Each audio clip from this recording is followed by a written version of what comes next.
ये बात रामपुर नामक एक छोटे से गांव की है। उस समय चारों तरफ ठंड का कहर था। खूब कड़ाके की ठंड पड़ रही थी। बर्फीली हवाएं चल रही थी। सब तरफ कोहरा छाया हुआ था।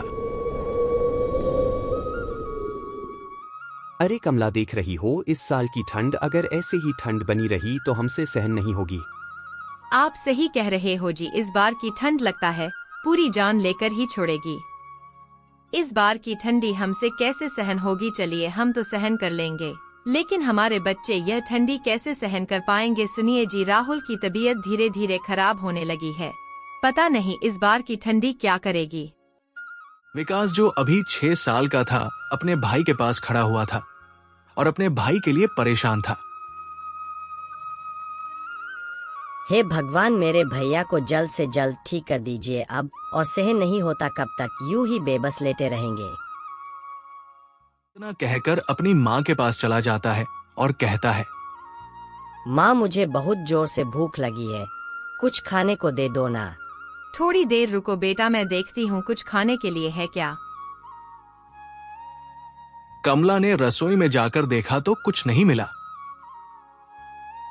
हे भगवान, अब मैं क्या करूं? मेरे बच्चे को बहुत जोर से भूख लगी है, मुझे तो कुछ समझ में ही नहीं आ रहा। जी, विकास को बहुत जोर से भूख लग रही है और आज घर में कुछ भी खाने के लिए नहीं है। अब हम क्या करें? किसी तरह विकास को मना लो, कल सुबह मैं किसी तरह खाने का इंतजाम कर लूंगा। माँ बहुत जोर से भूख लगी है, पेट में अजीब सी कसक हो रही है, जैसे कुछ अंदर से खाली हो गया हो। भूख के मारे नींद भी नहीं आ रही है। भगवान, अब मैं क्या करूं? मेरे बच्चे को बहुत जोर से भूख लगी है, मुझे तो कुछ समझ में ही नहीं आ रहा। जी, विकास को बहुत जोर से भूख लग रही है और आज घर में कुछ भी खाने के लिए नहीं है। अब हम क्या करें? रात काफी हो गई है, इस समय गांव के चारों तरफ सन्नाटा है, कौन बाहर निकलेगा? ऐसे में किसी से खाना मांगना अच्छा नहीं होगा, सब सो गए हैं। चलो हम भी सो जाते हैं, कल सुबह किसी तरह व्यवस्था करेंगे। आप सो जाइए, मैं तब तक मेरे बच्चे के पास जाती हूँ, देखती हूँ उसकी तबीयत कैसी है।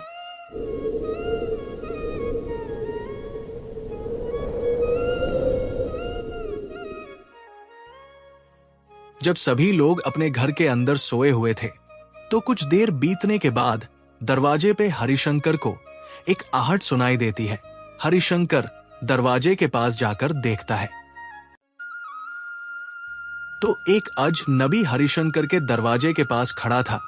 वो अजनबी हरिशंकर से कहता है, भाई चारों तरफ ठंड का कहर है, मैं रास्ता भटक गया हूँ, क्या मैं आपके घर में एक रात गुजार सकता हूँ? मुझे अभी बहुत दूर जाना है, इतने भयानक ठंडी में अभी जाना बहुत मुश्किल है।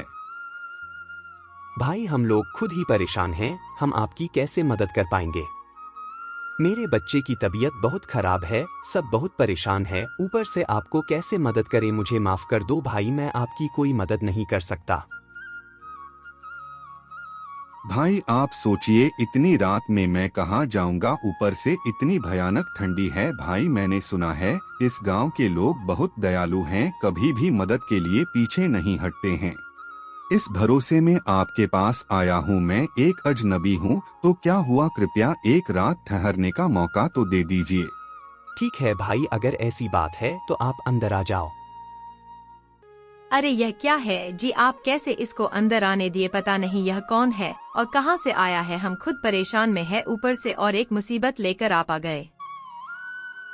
कुछ नहीं होगा, अजनबी है, इतनी रात को कहाँ जाएगा, आज एक रात इसे ठहरने देते हैं, कल सुबह तो यह चला ही जाएगा।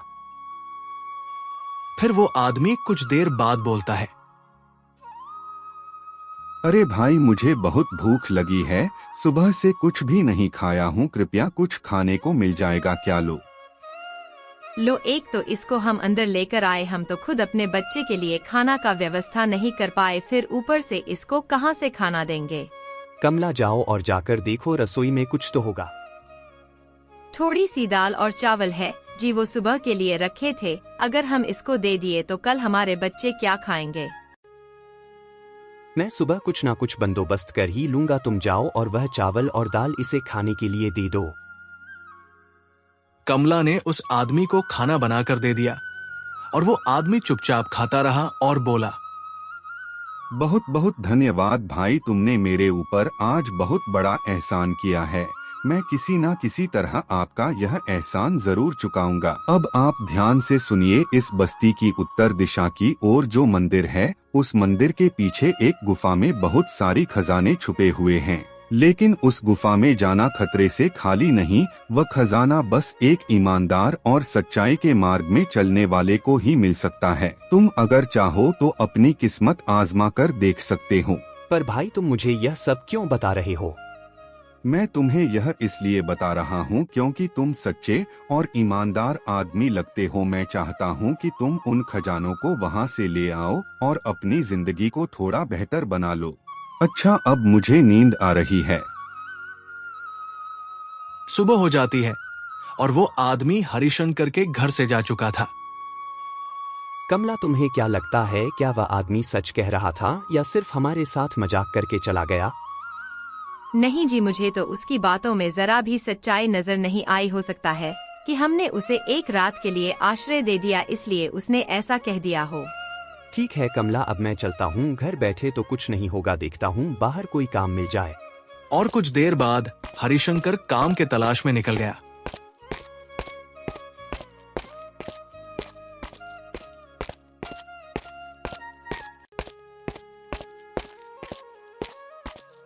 कुछ दूर बाद जाके हरिशंकर देखता है उस गांव का मुखिया कुछ लोगों को काम पर लगा रहा था। हरिशंकर भी उनके पास जाता है और मुखिया को बोलता है, मुखिया जी, कोई काम मिल जाएगा क्या? मैं बहुत परेशान हूँ, घर में कुछ भी खाने को नहीं है और मेरे बच्चे भी बीमार है। कृपया कुछ काम दे दो। नहीं नहीं, मेरे पास कोई काम नहीं है, तू चला जा यहाँ से। कृपा कीजिए मुखिया जी, गरीब पर रहम कीजिए। अरे भाई, मैं बोला ना, यहाँ तेरे लिए कोई काम नहीं है। अरे तेरे घर में परेशानी है, तू समझ और ज्यादा दिमाग मत खा, चल भाग यहाँ से।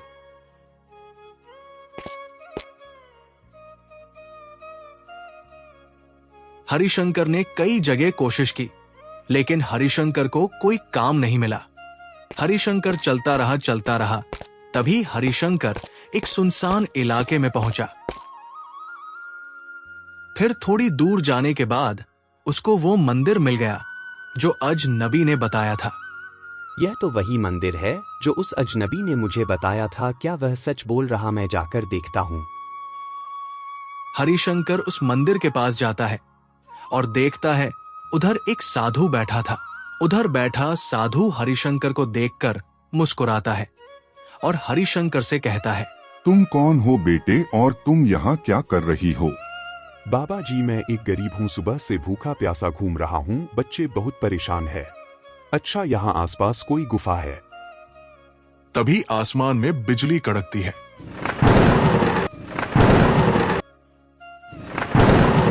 तभी वहाँ एक बूढ़ी अम्मा आ जाती है। यहाँ गुफा तो है, लेकिन वह सिर्फ एक गुफा नहीं बल्कि मौत का रास्ता है। उधर कभी जाने की भूल मत करना बेटे।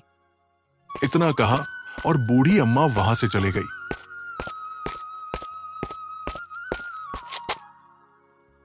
बाबा जी, उस गुफा में क्या है, आप मुझे अच्छे से बताएंगे क्या?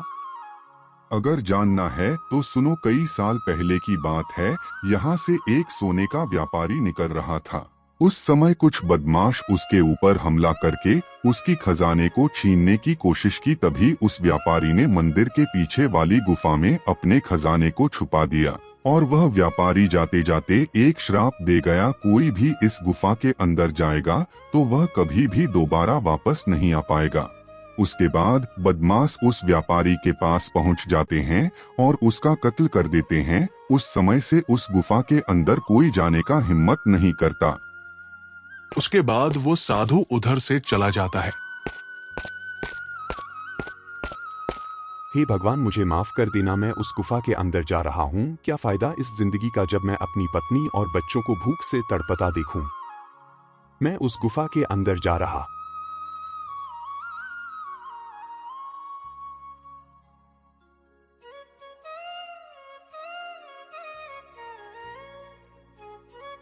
हरिशंकर उस गुफा के अंदर चला जाता है। अंदर गया तो दिखता है गुफा में खूब अंधेरा था। हरिशंकर किसी तरह साहस जुटाकर आगे बढ़ने लगता है। देखता है उस गुफा के अंदर खजाने का भंडार बिखरा पड़ा था। लेकिन तभी हरिशंकर को किसी के होने का महसूस हुआ। हरिशंकर बहुत ज्यादा डर गया। जब हरिशंकर पीछे मुड़कर देखा तो उसके होश उड़ गए। उसके पास वही अजनबी खड़ा था जो उस रात हरिशंकर के पास मदद मांगने के लिए आया था। फिर वो अजनबी हरिशंकर से कहता है, हरिशंकर, यह खजाना लेने की दुस्साहस मत करना। यह खजाना तुम्हारा नहीं है, यह तुम्हारे परिवार को बर्बाद कर देगा। जल्दी से इस गुफा से बाहर चले जाओ, नहीं तो तुम आजीवन इस गुफा के अंदर फंस जाओगे। उतना कहकर वो आदमी वहां से चला जाता है। हरिशंकर एक पल के लिए घबरा गया। फिर हरिशंकर उस खजाने को छूने की कोशिश की, तब अंदर से किसी की भयानक आवाज सुनाई दी। तुम्हारा हिम्मत कैसे हुई इस खजाने को छूने की? क्या तुम्हें पता नहीं इस गुफा के अंदर जो भी आया वो कभी दोबारा वापस नहीं गया? फिर भी तुम चले आए इस गुफा के अंदर।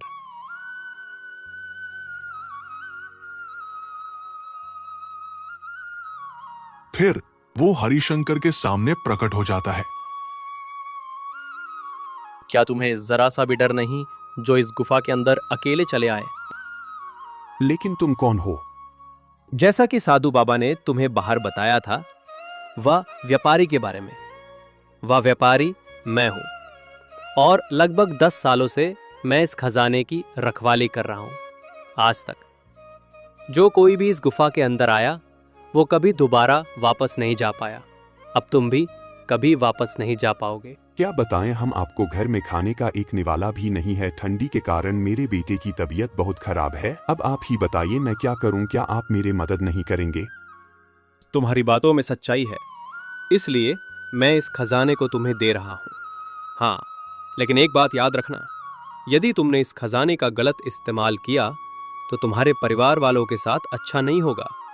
जो परेशानी तुम आज झेल रहे हो उससे दुगना परेशानी तुम्हें झेलना पड़ेगी। इसलिए तुम ये खजाने का सही इस्तेमाल करना। इतना कह वो आदमी वहां से गायब हो जाता है। हे भगवान, मैं यह खजाना अपने साथ ले जा रहा हूं। मुझे यह खजाने की बहुत जरूरत है। फिर हरिशंकर उस खजाने को अपने साथ लेकर चला आता है। जैसे ही हरिशंकर घर पहुंचता है, देखता है उसके बेटे की तबीयत बहुत खराब है। हरिशंकर अपनी पत्नी से पूछता है, क्या हुआ मेरे बेटे को? आपके जाने के बाद से ही मेरे बच्चे की तबीयत बिगड़ती गई। अच्छा हुआ आप आ गए। अब चलिए हम जल्दी से इसको हॉस्पिटल लेकर जाते हैं। जल्दी चलिए। मैं पैसे का बंदोबस्त करके आता हूं, तुम मेरे बेटे का ख्याल रखना।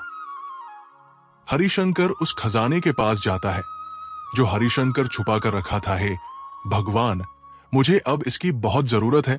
उतना कहकर हरिशंकर उस खजाने में से 2 सोने के सिक्के उठाता है और गांव की मुखिया के पास जाता है। मुखिया जी, यह लीजिए कुछ सोने के सिक्के, इसके बदले कुछ पैसा दे दीजिए। अरे तेरे पास यह सोने के सिक्के कहाँ से आया भाई? यह मेरे दादाजी ने हमारे लिए भविष्य के लिए रखे थे। अब मुझे इसकी जरूरत पड़ गई है। यह लीजिए और इसके बदले कुछ पैसा दे दीजिए। हरिशंकर किसी तरह मुखिया को बातों में घुमाकर पैसे लेकर आता है और सोचता है, अरे वाह, बस 2 सोने के सिक्के का इतना पैसा तो मेरे पास कितने सारे खजाने हैं, उसे बेचकर मुझे कितने पैसे मिलेंगे। इतना सोचने के बाद हरिशंकर घर पहुंचता है और अपने बच्चे को लेकर हॉस्पिटल चला जाता है। कुछ ही दिनों बाद हरिशंकर का बच्चा ठीक हो जाता है। उसके बाद हरिशंकर अपने परिवार को लेकर एक बंगले में जाता है। इतना बड़ा घर यह हम कहाँ आ गए जी? आप मुझे साफ साफ बताइए हमारे साथ क्या हो रहा है?